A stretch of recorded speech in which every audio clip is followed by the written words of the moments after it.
ప్రార్థన. మహాపరిశుద్ధుడైన మా ప్రియ పరలోకపు తండ్రి, మీకే స్తోత్రములు నాయన.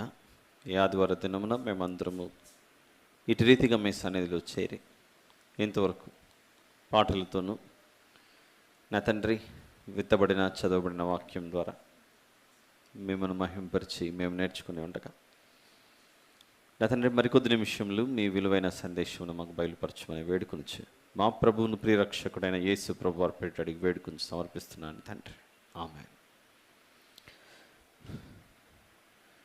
ఈరోజు కాస్త ఆలస్యమైంది, టైంకి నేనే రాలేకపోయాను, దయతో క్షమించమని అందరినీ అడుగుతున్నాను. 17వ అధ్యాయం అపోస్తలుల కార్యములు 28 నుండి 30 వరకు 3 వచనాల ధ్యానం ఈరోజు చేద్దాం. మనం ఆయన యందు బ్రతుకుచున్నాం. అపోస్తలుల కార్యములు 17వ అధ్యాయం 28 నుండి 30. మనము ఎవరి యందు బ్రతుకుచున్నామట? దేవుని యందు బ్రతుకుచున్నాము, చలించుచున్నాము, ఉనికి కలిగి ఉన్నాము. అటువలే మనమాయన సంతానమని మీ కవీశ్వరులు కొందరును చెప్పుచున్నారు. కాబట్టి మనము దేవుని సంతానమై ఉండి మనుషుల చమత్కార కల్పనల వలన మలచబడిన బంగారమునైనను వెండినైనను రాతినైనను దేవత్వము పోలి ఉన్నదని తలంపకూడదు.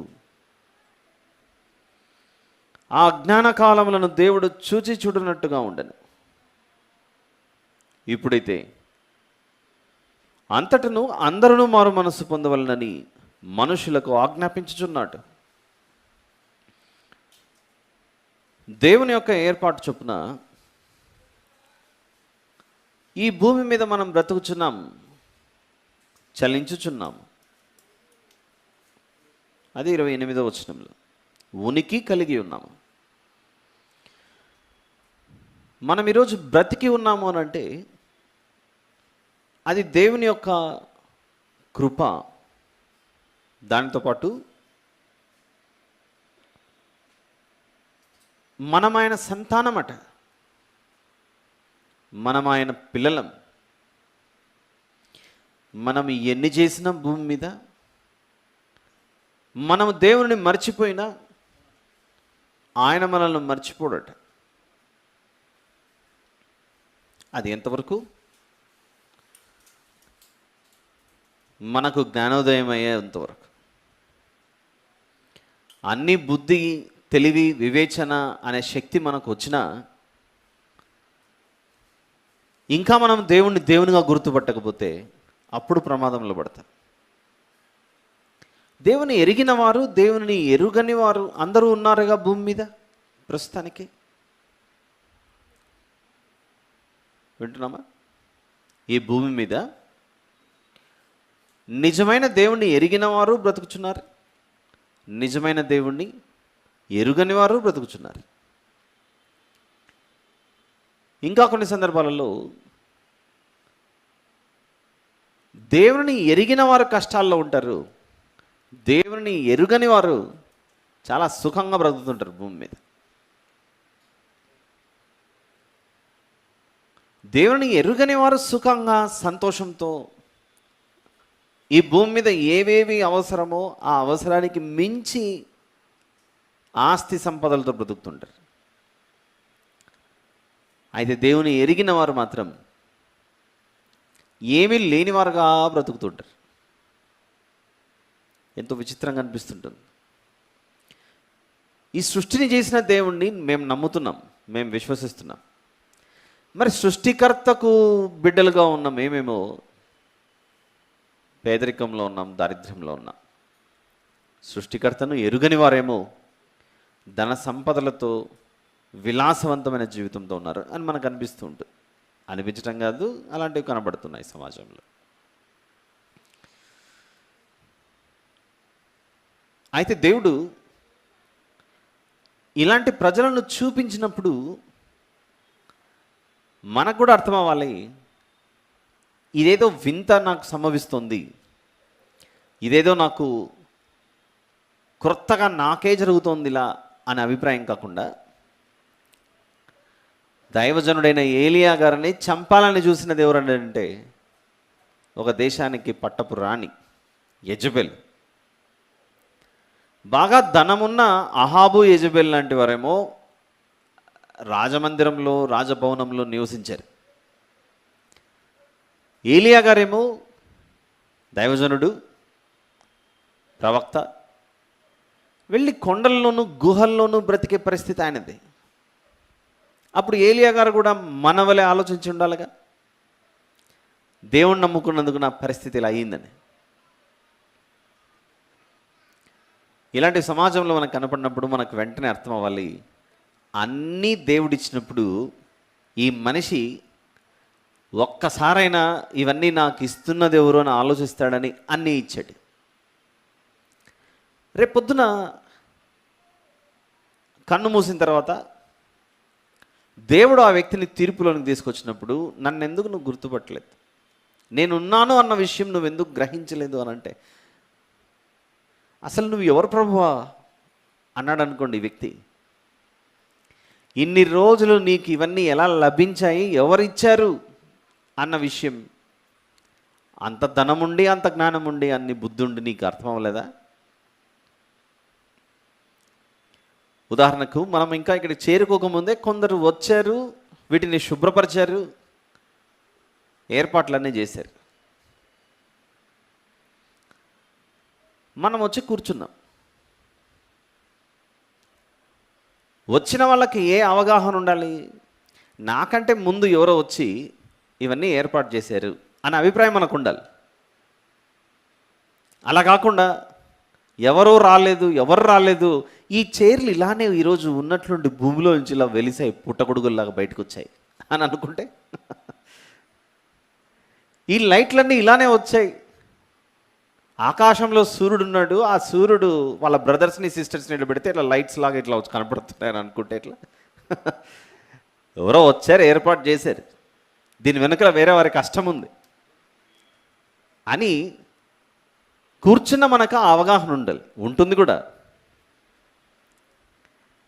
అలానే దేవుడు భూమి మీద ఒక వ్యక్తిని లేదా కొందరిని మిక్కిలి ధనవంతులుగా ఏర్పాటు చేసినప్పుడు వారి యొక్క ధనాన్ని బట్టి, వారి సంపదను బట్టి దేవుణ్ణి మర్చిపోయే స్థితిలోకి వెళ్ళిపోకూడదు. కొన్ని సందర్భాల్లో కొన్ని ఉద్యోగాలు ఉంటాయి, కుటుంబం ఒక చోటు ఉంటుంది, ఉద్యోగం చేస్తున్న వ్యక్తి వేరే చోటు ఉంటాడు, కుటుంబం పెద్ద. ఎందుకు కుటుంబం ఒక చోట, ఆ కుటుంబ పెద్ద మరొక చోట ఉన్నారని అంటే, ఇక్కడ ఫెసిలిటీస్ బాగున్నాయి, పిల్లలు చదువుకోవడానికి అవసరమైన స్కూల్స్, కాలేజెస్ అన్నీ అందుబాటులో ఉన్నాయి. తను ఎక్కడైతే ఉద్యోగం చేస్తున్నాడో అక్కడ అన్ని సరైన వసతులు లేవు కనుక కుటుంబాన్ని అక్కడ తీసుకెళ్ళలేకపోయాడు. వింటున్నామా జాగ్రత్తగా?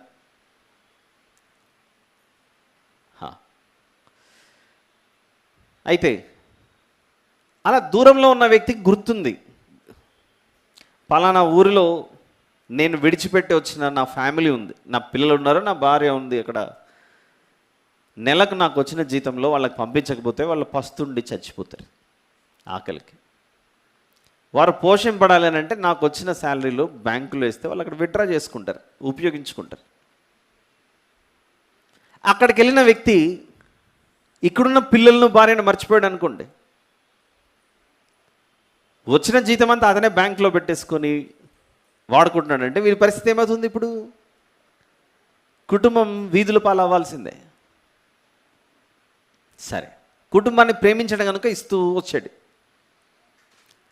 ఇప్పుడు కొంచెం రివర్స్ ఆలోచిద్దాం. ప్రతి నెల ఇక్కడున్న కుటుంబం ఆ తండ్రి వేస్తున్న ఆ బ్యాంకులో బ్యాలెన్స్ ఏదైతే ఉందో అక్కడ డిపాజిట్ చేస్తే ఇక్కడ విత్డ్రా చేసుకుంటున్నారు. బ్యాంక్ వెళ్తున్నారు, విత్డ్రా చేసుకుంటున్నారు. భలే ఉందబ్బా, ఇదేదో మేము ఏటీఎం పెట్టిన ప్రతిసారి మాకు వస్తూనే ఉన్నాయి డబ్బులని. పెడుతున్నారు, వస్తుంది. అక్కడేమో వాళ్ళ డాడీ చూసుకుంటున్నాడు, అక్కడ ఎంత ఉంది బ్యాలెన్స్, దేనికో వాడుకున్నారు, అయిపోయినట్లుంది, మళ్ళీ దాంట్లో వేయాలి. ఆ పెద్ద మనిషి ఏమో పాపం ఆలోచిస్తున్నాడు, కుటుంబం గురించి, బ్యాంకులో వేస్తున్నాడు, అక్కడ ఆయన వేస్తున్నాడు, వీళ్ళు ఇక్కడ తీసుకొని తింటున్నారు. చివరికి కుటుంబం ఆయన ఎప్పుడో ప్రేమతో మీరు ఎలా ఉన్నారు, పిల్లలు బాగున్నారా అని భార్యని అడుగుతున్నాడు. అప్పుడు భార్య, హలో ఎవరండి మీరు ఫోన్ చేస్తున్నారు అనింది. మీకు అర్థమైందా పరిస్థితి? ఎవరండి మీరు నా ఫోన్కి పదే పదే ఫోన్ చేస్తున్నారు? మీరెవరో నాకు తెలియదు, ఫోన్ కట్ చేయండి ముందు. అరే అవతల మళ్ళీ రెండోసారి ఫోన్ చేశాడు ఆయన. రెండోసారి ఫోన్ చేసి, అరే నేనే, ఇంకా ఆయన భాషలో ఆ చనువు ఉంటుంది కనుక, వసే నేనే అన్నాడు. అంటే ఎవడరా నువ్వు నన్ను వసే అంటాను అని ఈవిడంటాను. చూసారా సత్యం ఎట్లా రాలుతాంది పైనుంచి.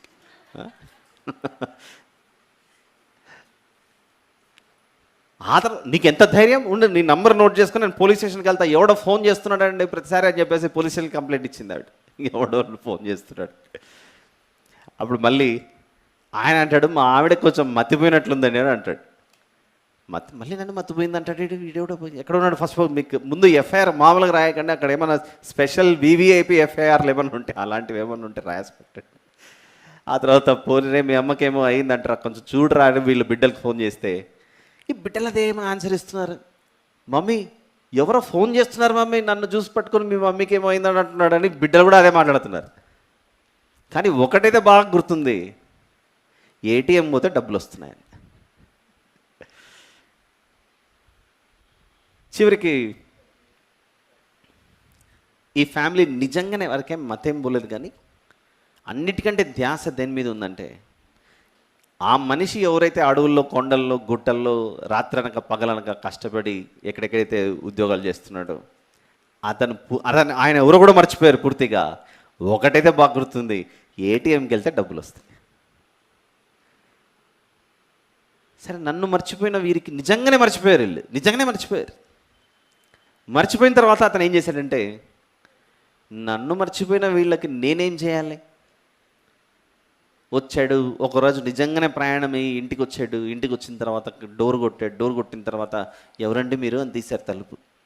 ఫోన్లో అంటే నన్ను గుర్తుపట్టలేదు, ఇంటికి వచ్చిన తర్వాత గుర్తుపడతారులే అని.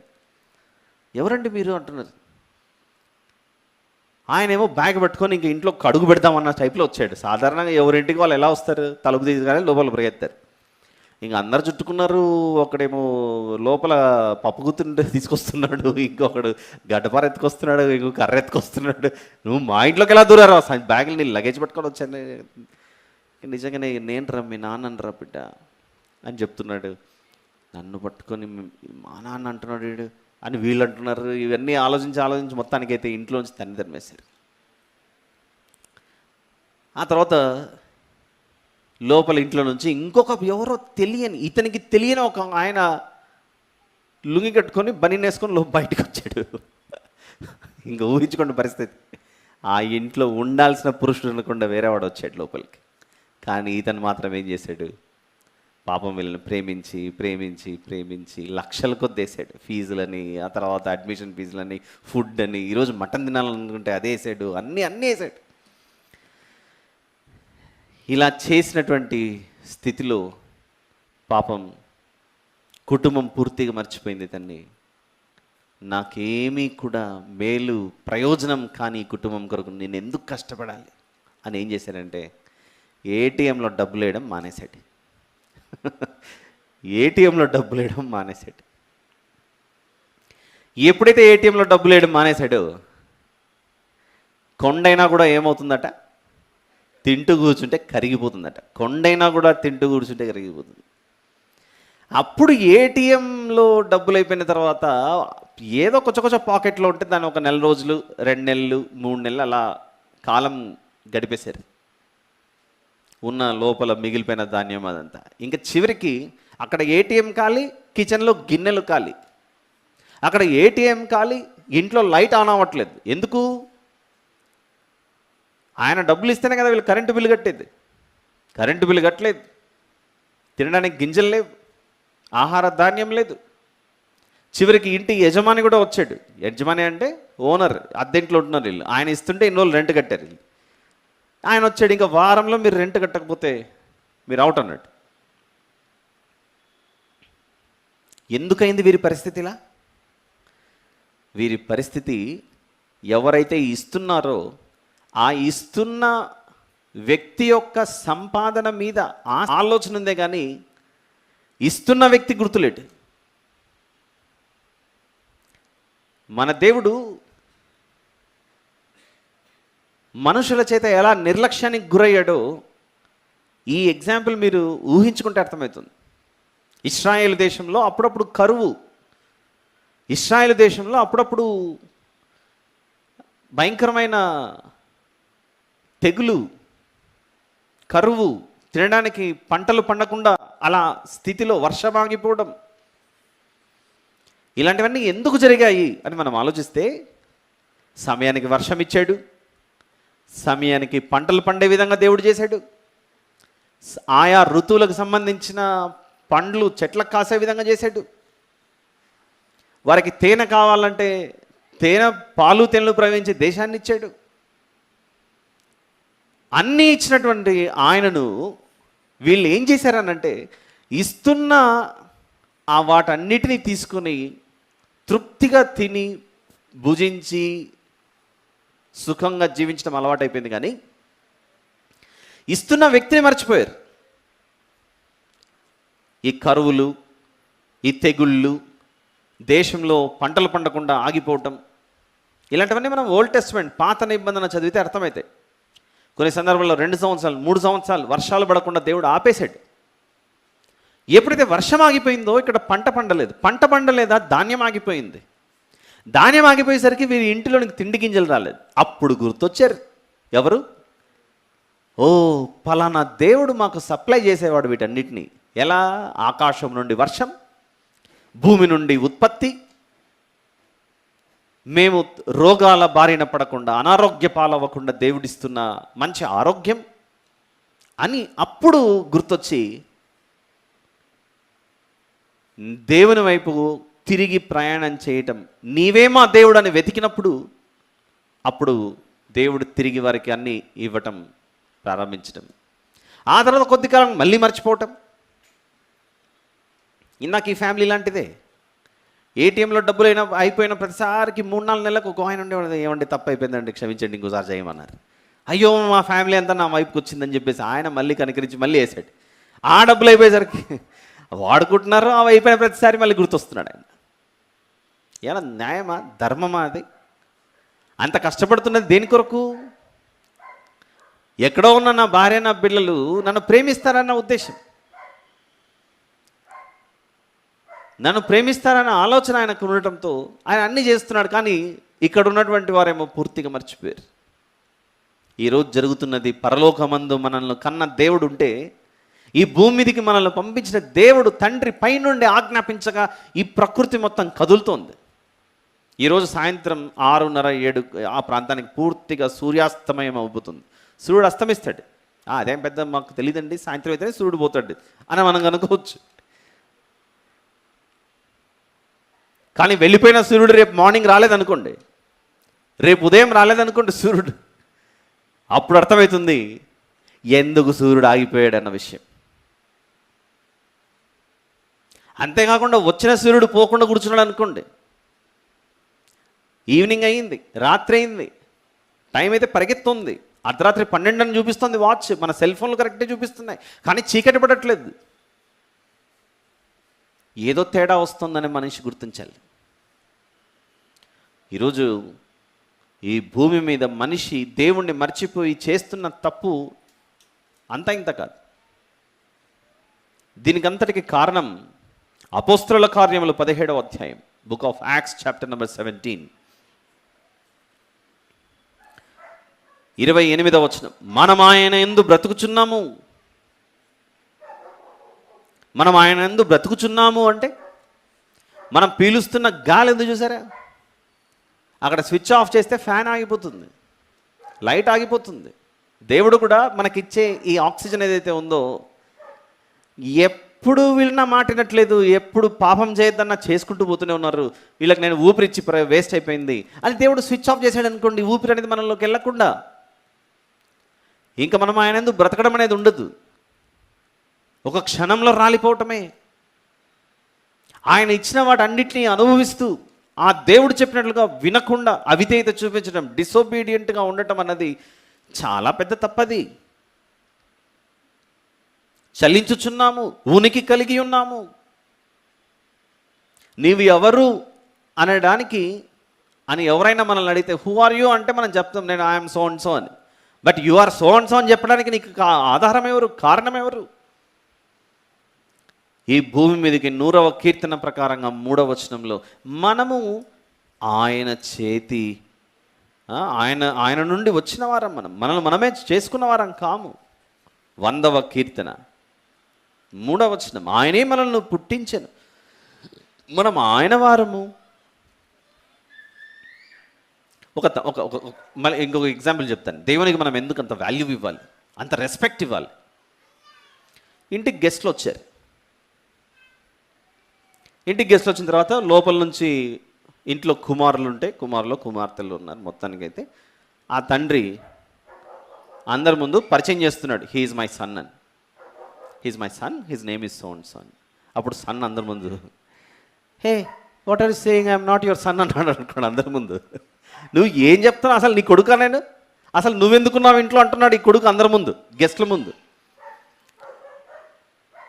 మీకు అర్థమవుతుందా చెప్పేది? మనం చేస్తున్న దేవునితో అది.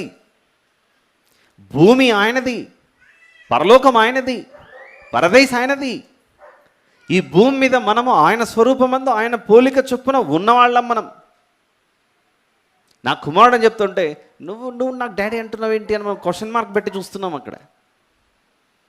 నువ్వు నా దేవుడు అనే అసలు ఏంటప్ప నాకేం అర్థం అవట్లేదు, అసలు మీరందరూ మా ఇంటికి ఎందుకు వచ్చారంటున్నారు అక్కడ, అసలు ఇతనితో కలిపి మీరు గెస్ట్లు అంటున్నారు, ఈయన అంటున్నాడు అని చెప్పేసి అలా మాట్లాడుతున్నాం మనం. అసలు నువ్వెవరు, నేను నీ కొడుకునని పరిచయం చేసుకుంటున్నావు అంటున్నాడు అందరి ముందు ఈ వ్యక్తి. ఇప్పుడు ఈ కుమారుడు వాళ్ళ దృష్టిలో ఎలా కనబడతాడు? ఒక పిచ్చోళ్ళలా కనబడతాడు. మీ కొడుకుకేమో కొంచెం పిచ్చి పెట్టినట్లుందండి అని అంటారు వచ్చిపోయిన వాళ్ళు. ఇది మనకు అర్థమైతే ఈరోజు 28-29లో ఎన్న అద్భుతమైన విషయాలు రాస్తున్నాయి. అపోస్తలుల కార్యములు 17వ అధ్యాయం చాప్టర్ నెంబర్ 17 వర్స్ నెంబర్ 28-29లో మనం ఆయన సంతానమని మీ కవీశ్వరులలో కొందరును చెప్పుచున్నారు. కాబట్టి మనము దేవుని సంతానమై ఉండి, మనం దేవుని బిడ్డలమై ఉండి, ఈరోజు మనం ఏమైపోయామంటే మనుషుల చమత్కార కల్పనల వలన మలచబడిన బంగారమునైనను వెండినైనను రాతినైనను దేవత్వం పోలి ఉన్నదని తలంపకూడదు. అయిపోయిన తర్వాత బయటికి నడుచుకుంటూ వెళ్తాం. మన కాళ్ళ కింద మట్టి, మన షూ కిందనో చెప్పుల కిందనో మట్టి తగులుతుంది. ఆ మట్టి మన కాళ్ళ క్రింద ఉంది. కొద్దిసేపు అయిన తర్వాత ఆ మట్టిని మనం తీసుకొని మట్టి నీవే నా దేవుడు అని మనం బొమ్మను చేసుకున్నాం. ఇందాక 5 నిమిషాల క్రితం అది నీ కాళ్ళ క్రింద ఉంది. దాన్నే నువ్వు చేసుకొని బొమ్మను చేసుకొని ఈరోజు బొమ్మలాట ఆడుకుంటున్నాం. జీవితం ఇది. చిన్నప్పుడు పిల్లలు కిచెన్ ఆట ఆడుకుంటుంటారు ఆడపిల్లలు, గర్ల్స్. చిన్నప్పుడు వాళ్ళ ఇంట్లో కిచెన్లో మమ్మీ వంట చేస్తుంటే ఈ బిడ్డ హాల్లో కూర్చొని వంట చేస్తూ ఉంటుంది. ఏం తింటారంటే అని అడుగుతుంది భార్య. నాకు చపాతీనో రైసో కొంచెం చేసి పెట్టు అని. ఆ మాట ఈ బిడ్డకు అర్థమై నిజంగానే బుడిగల్లో బొమ్మల్లో తీసుకొని వస్తుంటుంది, daddy eat chapati, eat dosa అని. ఇంకా ఆ బిడ్డను తృప్తిపరచడానికి తీసుకొని ఇట్లా అంటుంటాడు. ఆకలి తీరేది అట్లే అంటుంటాడు. ఎలా చెప్పగలుగుతున్నా ఈరోజు నా అనుభవం అది పరిస్థితి. బొమ్మే, నిజమే. ఈరోజు మనిషి ఏదంటే దానితో నువ్వే నా దేవుడు అనుకుంటున్నాం. ఫస్ట్ చెప్పిన ఎగ్జాంపుల్లో మీకు గుర్తుంటే ఎక్కడి నుంచో కష్టపడి సంపాదిస్తున్న వ్యక్తిని మర్చిపోయి ఆ సంపాదన మీద దృష్టి ఉంది ఈ ఫ్యామిలీకి అంతా. బాగా ఆస్తి సంపాదించుకున్నవాడు నాకు దేవుడు ఎవరో తెలీదు, నిజమైన దేవుడు ఎవరో తెలీదు అనే స్థితిలోకి వెళ్ళిపోయాడంటే కారణం నేను ఇంత గొప్పవాడనయ్యాను, ఇంత ధనవంతుడయ్యాను, ఎలా అయ్యాను అన్న విషయం ఆ మనిషి మర్చిపోయాడు. ఇప్పుడు నెక్స్ట్ మరొక క్వశ్చన్ వస్తుంది. కొందరు పేదవాళ్ళు కూడా ఉన్నారు కదా దేవుణ్ణి ఎరిగని వారు, వారి పరిస్థితి ఏంటి? నీకెన్నోసార్లు దగ్గరికి వచ్చాడు ఆయనను పరిచయం చేసుకోవడానికి. ఎన్నిసార్లు వచ్చినా కూడా నీకేమాత్రం మనసు లేదు ఆయనను స్వాగతించడానికి. ఏమీ లేనప్పుడే నువ్వు ఆయన పట్టలేని పరిస్థితి ఉంటే అన్నీ ఇచ్చిన తర్వాత ఇంకేం గుర్తుంటాడు? ఇటు దెబ్బే అటు దెబ్బే. అందుకే క్రైస్తవుడు ఎప్పుడు కూడా ఎలా ఆలోచించాలి? ఏ స్థితిలో ఉన్నాడో ఆ స్థితిలోనే దేవుణ్ణి సంతోషంగా ఆహ్వానించాలి. ఆయనతో కలిసి జీవించడం అలవాటు చేసుకోవాలి. ఆయనతో కలిసి జీవించడం అనేది మహా ఆనందం. అది మీరు ఎప్పుడైనా నిజమైన సేవకుల్ని, వాక్యాన్ని బాగా ప్రేమించే సేవకుల్ని గమనించండి. కళ్ళు మూసుకుంటారు, అప్పుడప్పుడు ఒంటరిగా ఉన్నప్పుడు అలా మూసుకొని నవ్వుతూ ఏదో చేతులు ఇట్లా అనుకుంటూ ఆనందంగా తిరుగుతూ అంటారు వాళ్ళు. కొందరు సేవకుల పరిస్థితి చుట్టూ చూసినాడు నేను పిచ్చి పెట్టిందని అనుకుంటారు. కానీ ఇతను తన మదిలో ఆ వాక్యాన్ని ధ్యానిస్తూ, నీ వాక్యము నా పాదములకు దీపమును, నా త్రోవకు వెలుగులై ఉన్నది అనే విషయం నేను ఆలోచిస్తుంటాడు. ఇట్లా చెయ్యి ఊపుకుంటూ ఒంటరిగా కూర్చొని, బా ఎంత గొప్ప విషయం తండ్రి, నా జీవితం మురికి పట్టిన బట్టవలే ఉండగా దానిని మలినమైన ఆ స్థితిలో నుండి నీవు నా జీవితాన్ని కడిగి పవిత్రపరిచావే. ఆ విషయంలో ఆలోచిస్తూ ధ్యానిస్తూ ఆనందంగా జీవిస్తుంటాడు ఈ వ్యక్తి. ప్రతి ఇంటి దగ్గరికి వెళ్ళి తలుపు కొట్టి, అమ్మ ప్రభువుని మర్చిపోకండి, మీరందరూ బాగుండండి అంటుంటాడు. నిజంగా దేవుని ప్రేమించేవారు. మూర్ఖులు దేవుణ్ణి మర్చిపోయి ఇదిగో వారికి ఇష్టమైన రీతిలో జీవిస్తుంటారు. మనం అందరము గురి వద్దకు ప్రయాణం చేస్తున్నాం. గురి వద్దకంటే నాకేమి ఫుట్బాల్లాగా ఫుట్బాల్ కోర్టులో గోల్ కొట్టడానికి గురేం లేదు కదా, లక్ష్యం లేదు కదా. క్రికెట్ ఆడేటప్పుడు బ్యాట్కి బాల్ వస్తే కొట్టాలి కదా అనేది. It's not the goal I'm talking about. ఇది బాడీ. చిన్నప్పుడు పసిపిల్లలు మీరు గమనిస్తే ఎవరు లేనప్పుడు కాలు ఎత్తి, ఇంకా దోగాటం కూడా రాదు, బెడ్ మీద ఇలా పడుకున్న బిడ్డ కాలు తీసుకొని నోట్లో పెట్టుకుంటుంటాడు. గమనించారా? పసిబిడ్డలు ఎప్పుడైనా కాలు తీసి నోట్లో పెట్టుకుని ఆ బొట్టను వెళ్ళి సక్ చేస్తూ అలా ఉంటాడు. చూసిన వాళ్ళు కాలు తీసే నోట్లో కాలు పెట్టుకోవడం ఏంటంటే తీస్తారు పక్కకి. మనం పోయిన కొద్దిసేపటికి మళ్ళీ ఎక్కింటుంది కాలు. అదే బిడ్డ పెరిగి పెద్దవాడై 30, 35, 40 ఏళ్ళు వచ్చాయి. ఇప్పుడు ఎంత ప్రయత్నించినా కాలు దగ్గరికి రాదు. అది చిన్నప్పుడు నోట్లోకి వెళ్ళిన కాలు ఈసారి ఎంత ప్రయత్నించినా రాదు ఆ కాలు నోట్లోకి. ఎందుకు రాదు? This body is getting prepared for what? To get so stiff, tight అయిపోవడానికి. ఇట్లా బెండ్ చేసినా కూడా బెండ్ కానంత స్థితిలోనికి అలా టైట్ అయిపోవడానికి కొన్ని వస్తువులు భోజనానికి, ఆహారానికి మనం తెచ్చుకున్నప్పుడు మ్యారినేట్ చేస్తుంటాం. నాన్ వెజ్ లాంటివి బాగా కలిపి మ్యారినేట్ చేసి పెడతాం, సిద్ధపడండి మేము వండుకొని తినాలని. అలానే ఈ బాడీ కూడా భూమి మీదకి వచ్చినప్పటి నుండి ఎంత బెండ్ చేసినా బెండ్ కానంత దానికి ప్రిపేర్ అవుతుంటుంది. ఒక కర్రలాగా, ఎండిన కర్రలాగా తయారవుతుంటుంది. ఎండిపోయిన కర్రను ఎలాగైతే విరవడానికి కష్టపడుతుంటామో, మన దేహం కన్ను మూసే సమయానికి ఎంత బెండ్ చేసినా కూడా బెండ్ అవ్వకుండా ఉండడానికి అది ప్రిపేర్ అవుతుంటుంది. ఇలా కొద్ది రోజుల తర్వాత మోకాళ్ళు వంగవు, నడుము వంగదు, ఎట్లుంటే అట్లనే ఉంటుంది మన body. It is telling you very clearly, చాలా స్పష్టంగా తెలియజేస్తుంటుంది, నాయనా నువ్వు త్వరగా వెళ్ళిపోవడానికి టైం చాలా దగ్గర పడింది. The days are very near. నువ్వు స్టిఫ్ అవుతున్నావు. అన్నం ఉడికేటప్పుడు, అదే బియ్యం ఉడికేటప్పుడు చెక్ చేస్తాం చూసారా? ఉడికిందా లేదా కొంచెం పట్టుకొని చెక్ చేస్తుంటాం. ఎప్పుడైతే అది పూర్తవుతుందో పొయ్యి మీద నుండి దింపేస్తాం. మనం పూర్తయిన తర్వాత దింపేస్తాం. అలానే ఈ జీవితం భూమి మీద దేవుడు ఏర్పాటు చేసిన సమయం పూర్తయ్యేంత వరకు అది అలా ఉంటుంది. ఆ తర్వాత అందులో నుండి ఈ ఆత్మ బయటికి వెళ్ళిపోతుంది. వెళ్ళిపోయి మరొక దేవుడిచ్చే పరలోక సంబంధమైన దేహం బాడీలోకి ఎంటర్ అయిపోవాలి. అది దేవుని ప్రేమించే వారికి ఒక బహుమానం, దేవుని ప్రేమించని వారికి దాని బహుమానం అన్నారు, అది శిక్ష.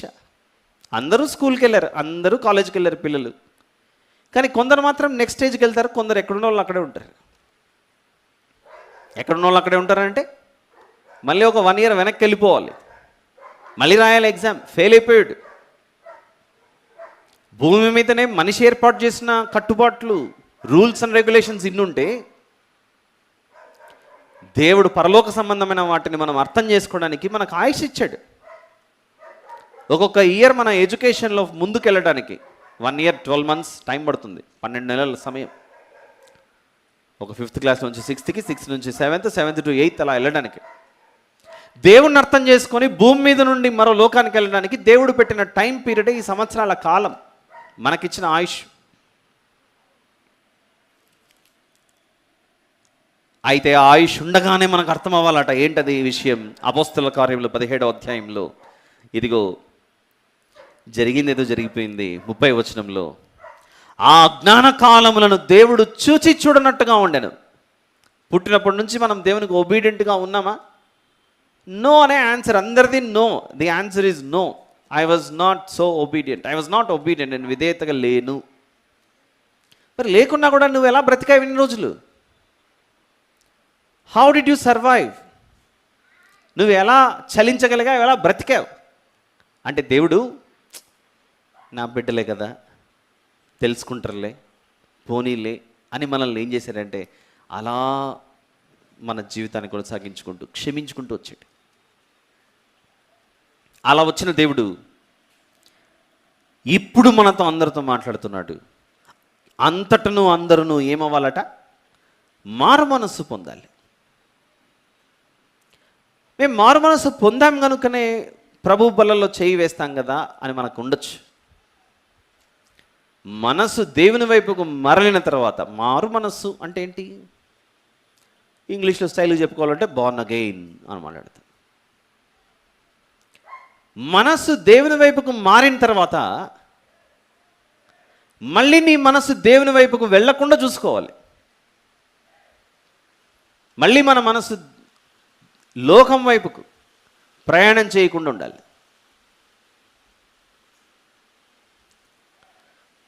ఉండొచ్చు వర్షం మొదలైంది, ఇంటికి వెళ్ళాలి, ఎలా వెళ్ళాలి అనే ఆలోచన, తడిచిపోతామేమో, కష్టమవుతుందేమో.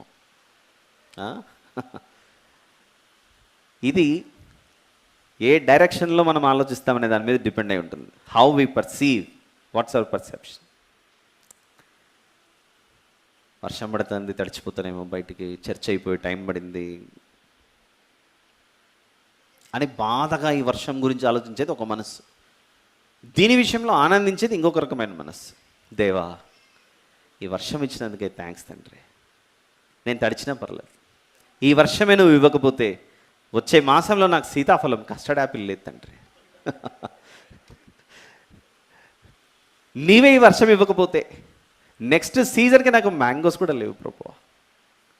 నీవే ఈ వర్షం ఇవ్వకపోతే ఫార్మర్స్, అగ్రికల్చర్ రైతులు వరి పండించలేరు. వారు పండించకపోతే రేట్లు పెరుగుతాయి నా ప్రభువా. అవి రేట్లు పెరిగాయనంటే నా ఆఫీస్లో నాకు ఇచ్చే శాలరీ సరిపోదు ప్రభువా. ఈ వర్షం ఇచ్చి ఎన్నింటి విషయంలో నాకు మేలు చేస్తున్నావు తండ్రి. ఏమిచ్చి నువ్వు రుణం తీర్చుకోగలను నా ప్రభు. అడగక మునిపే నువ్వు నాకు అన్ని ఇస్తున్నావు కదా ప్రభు అని సంతోషంగా నాకు థ్యాంక్స్ చెప్పి, ఇంకా అవసరమైతే 1 గంట కూర్చుంటామండి ఇక్కడ వర్షం పడి. ఈరోజు ఎలాగో ఆలస్యమైంది, ఇంకా కొద్దిసేపు కూర్చుంటాను చెప్పండి మీరు వాక్యం అనేవాళ్ళు ఇంకొక రకమైన కేటగిరీ. ఈ రెండిట్లో ఏది మనది? ఇక్కడ కూర్చున్న వారిలో మన కేటగిరీ ఏది? అమ్మా, ఇలా చెప్పి మమ్మల్ని ఇక్కడే కూర్చోబెట్టాలి 1 గంట అనుకోకండి, అయిపోయింది టైం. ఈరోజు దేవుడు మరోసారి జ్ఞాపకం చేశాడు మనకు. ఏమని? నువ్వు మనసు మార్చుకొని నా వద్దకు వచ్చావు, మళ్ళీ నువ్వు మనసు మార్చుకుని లోకానికి వెళ్ళకు. అందుకే దేవుడు ఇలాంటి జీవితాలని దేంతో పోల్చాడో తెలుసా? పేతురు గారు రాసిన 2వ పత్రిక. ఇది చాలాసార్లు జ్ఞాపకం చేశాను అనేక చోట్ల. ఇక్కడ నేను మన నారాయణగూడలో ఎక్కువగా దీని గురించి ఎంఫసైజ్ చేయలేదు, కానీ ఇప్పుడు పరిస్థితి వచ్చింది కాబట్టి చెప్తున్నాను. సందర్భం, పరిస్థితి కాదు, సందర్భం. 2వ అధ్యాయం, పేతురు గారు రాసిన 2వ పత్రిక. మన దేవుడు ఎలాగో క్షమించే దేవుడు కదా. వచనం చెప్పలేదు ఇక. 2వ అధ్యాయం తీసి పెట్టుకోండి అందరు. న్యూ టెస్టిమెంట్లో 219 పేజ్ నెంబర్ 219. పేతురు గారు రాసిన 2వ పత్రిక 2వ అధ్యాయం.